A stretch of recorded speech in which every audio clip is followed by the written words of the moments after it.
This unit perform electrical installation has only 6 elements, or 6 topics as you call it. So here I'll be taking you through the first element, which is to talk about safety. And when we say safety on the issues pertaining anything that is on site. So before we continue, please subscribe. And when you are new to this and they just popped out to your YouTube, remember to find out next time. Just search on YouTube at TrainerLux and you find me. Let's continue. Safety has been classified into 4 dimensions. One is the safety of the user and the safety of the worker. Very important. How can you maintain that? How can you observe that while you're at work? The next one is safety of the material and the safety of tools. Remember, if material and tools are mismanaged or if are not properly handled, they can become a hazard and even cause accident. Another safety issue is the safety of the environment and the safety of the site. So the site should also be conducive for work. And then the last one is safety of the installation, the system that has been installed. So we'll be going through each and every system. But before we proceed, let's proceed to the next, which is statutory regulations.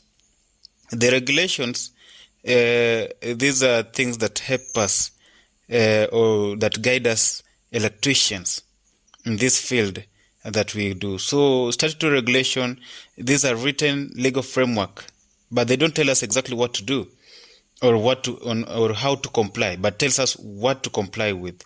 So the main statutory regulation in electric field is electricity at work regulation, which tells us that we have to ensure all systems are constructed to prevent danger, to prevent harm to the end user, to the environment, and even to the worker who is installing it.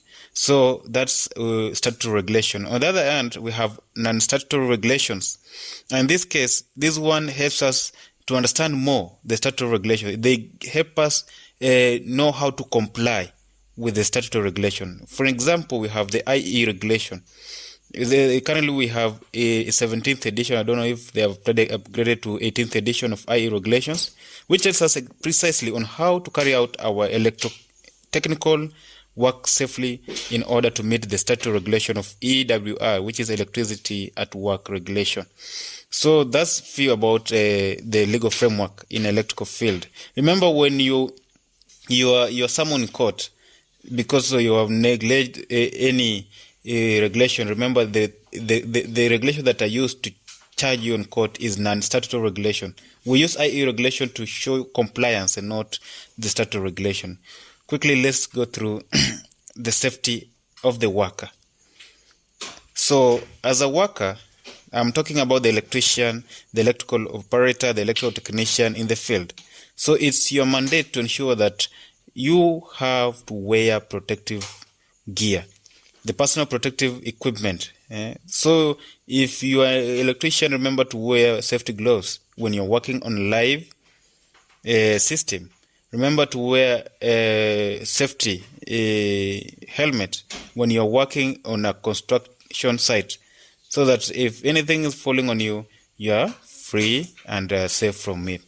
Another thing you need also to remember is always exercise safe work behavior.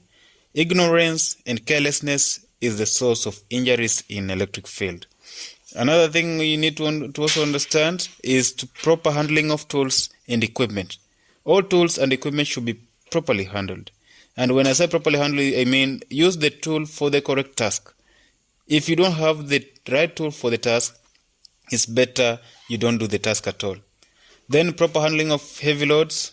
Yes, assuming you want to install a bunch of cables, it's good to ask for assistance from a colleague. Instead of carrying it on your own, you might end up aching your back. Also, movement of sharp objects. Very important. So ensure that while you're moving sharp objects, they are facing downward and away from you. Then ensure the work environment is conducive. That's very important. I've given a photo. You can see a photo that just popped in. This guy is wearing a full protective gear. So from number 1, you can see safety helmet. You can see number 2, those safety goggles. This is to protect the eye. You can see number 3 you have the earmuffs. You can see number 4, this is safety clothing, that is a lab coat or an overall. That's a lab coat, not an overall. Then we have number 5, which is safety gloves.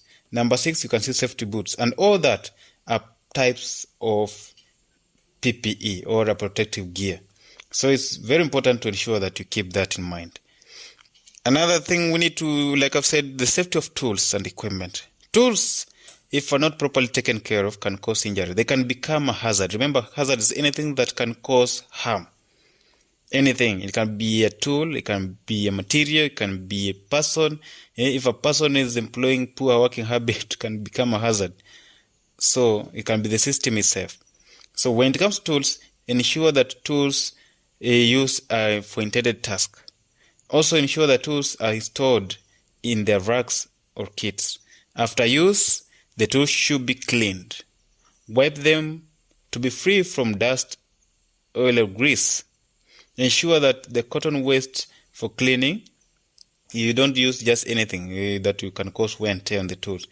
Don't use steel wire. Don't use the scrubber on that.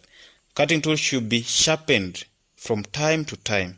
You should not be struggling with cutting tools. Like you're working with a hacksaw and you're struggling, you're likely to cut yourself. And then we have tools require oiling, should be oiled and all that. So that's when it comes to tools and equipment, safety requirement. And then another thing to remember is safety of material. Material on site should be properly handled and stored to prevent damage and theft. That's one. Also, delicate material should be kept separately from the rest. Then while you're using material, make sure you're using material that are quality and standardized.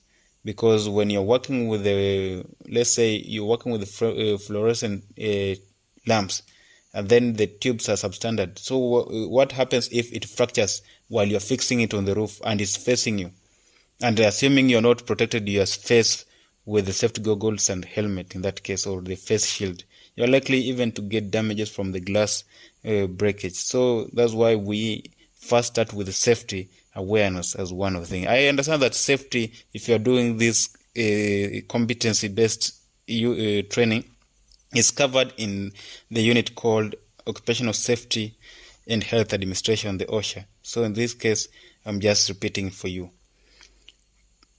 Let's quickly take the safety of the installed system. This one has been provided in the requirement of our Statutory Regulation, Electricity at Work Regulation, which requires that all system installed should be safe for use, should be free of harm or cause any accident. So that's the requirement. Wherever system you're installing, whether it's an appliance you're repairing, is a new installation you're putting on, is a solar installation, ensure that it is safe, is free of any potential harm. Another one is the safety of the site. And in this case, before you work on a site, ensure that it's safe for you to work in. And this safety is the housekeeping practices that you need to ensure that are in place. Like the site should be clean from dust, should be well lit, should be well ventilated, ensure that the exits and entrance are clear of any obstacles. It's also secure from any potential harm and danger. You should also have all emergency kits in place. Even if it's not all, then a majority, like first aid kit should always be there. What happens if someone gets cut, or someone gets a burn, or someone gets a snake bite in a site? You should have a first aid kit that you can help you get first aid assistance. I will be talking about first aid briefly at the end. So another thing also to remember while you're working on electrical site is waste disposal. So proper electrical waste disposal. Where do you dispose your remains of cable, remains of insulation? Yes, where do you dispose that? Remember, these are non-biodegradable, so you should take care of that. So that's why safety is very important in this case. Another thing also we need to understand is the dangers of working with electricity. This one I'm not doing it to scare you away, but this is a fact. Electricity has two main dangers. The first one is electric shock. If electric shock persists, goes beyond, we call it electrocution. Now that one is fatal. Electric shock anyone can sustain, but I don't recommend you getting it. Electric shock is simply the passage of electricity in a human body. This can be due to getting in contact with the live wires. So, and how can you get in contact? You can only get in contact if live wires are not well insulated, or they are naked in this case. You can also get electric shock if the grounding or the earthing of the electrical system is poor. You have been in a situation where you are in shower, you're enjoying your shower, but when you go to touch the tap, you're now switching off water. That's when you get a shock. It's not supposed to be like that. If the showers are well protected, they are well protected from and well earthed, you're not supposed to experience any shock. You're supposed to enjoy your shower easily without any fear of shock.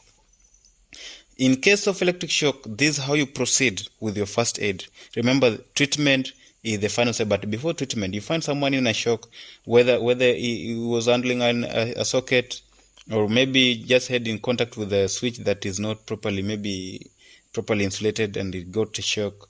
Then you have to use a dry insulator to remove the victim from electric contact. Remember, the victim in shock is always suppressed, is ready to die with you.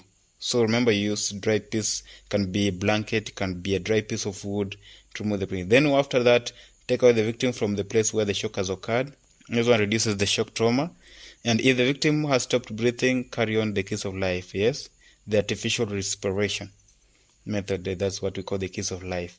And then once the victim resumes breathing, then call for medical attention. On the other end, another danger of electricity is electric fire. And when we are saying these dangers, these are like accidents. These are not hazards. The hazard can be, in this case, like the naked wire is a hazard. Working on a live system, that's a hazard already. So the moment you get a shock, it's not a hazard, that's an accident. So electric fire, this is a class E type of fire, which is a result of faulty electrical appliance or equipment. This fire that comes from extension, maybe overloading of the socket, and then you see socket fire, that is electrical fire. And this one can be caused by overloading, can be due to short circuit or loose connection. So this one can be this kind of fire can be put out by fire extinguishers of the following company: the carbon dioxide fire extinguishers, dry sand fire extinguishers. We have a fire blanket, very effective for the electrical fire. We can use foam fire extinguisher and dry powder fire extinguisher in this case. So that's I've narrowed down the first aid and the precaution measures for this case because I'm dealing with electricity. I don't have to go deep into other types of fire and other type of first aid because you're doing it in workshop technology. You're still doing it in the same unit that I've said, OSHA, you're still doing it there. So for this case, I'll just focus here on what is important. So lastly, before I finish up and wind up with this, I just want to talk a little bit about first aid. First aid is the treatment that you give to a victim before you seek medical treatment. So it's important, or it's recommended, that every worker on site should be able or should have first aid skills. You don't want seeing someone falling from a ladder and then collapses, and then you'll be the first one to be shouting and running away saying, this one has died, someone other. You should have a skill to handle that in this case. To get more on first aid, you'll get more on first aid with workshop technology or workshop processes. You still get more on first aid with OSHA. And you can still go ahead and do more of surfing and searching on the internet. It's all over there. On YouTube, you can check on how to carry out first aid in for electrical patient or electrical victim. A first aid kit is a collection of supplies and equipment.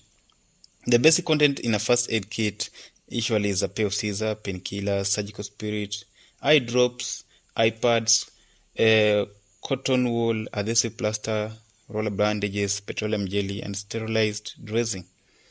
Yeah, so there are few. But even we have clips for the bandage. So all this helps you to do more on first aid. That's why we are saying this is an emergency kit. It's an emergency tool. It's very important that you should have it always on site. So whoever is in charge of the team, ensure that this one is also availed. Thank you for listening to me. Thank you for watching the video. I hope to see you again. Please don't forget to subscribe. And this unit performing electrical installation has only